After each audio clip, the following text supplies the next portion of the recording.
Marawi 912 YouTube channel को subscribe करें।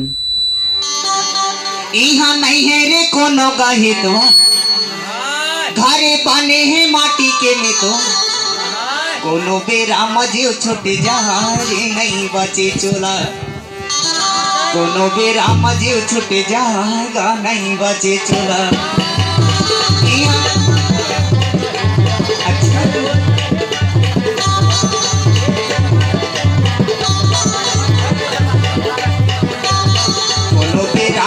छुटे जाएगा नहीं बचे चोला कोनो भी राम जी छुटे जाएंगे नहीं बचे चोला।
छुट जाएगा नहीं बचे चोला कोने के राम जी छुट जाएगा नहीं बचे चोला कोने के राम जी छुट जाएगा नहीं बचे चोला।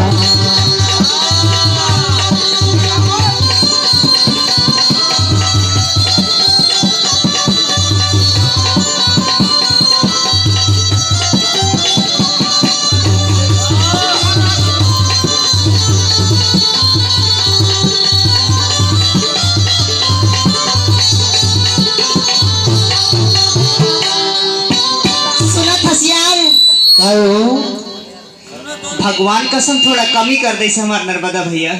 अरे ले चले दिन जैसे चला थे दिला देख ना इको बस डाल दे।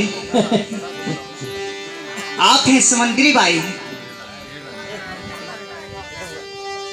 ये सभी परिवार के बीच में सभी भाई के बीच में एक ठन मामा रहे चल बसिस सुना था।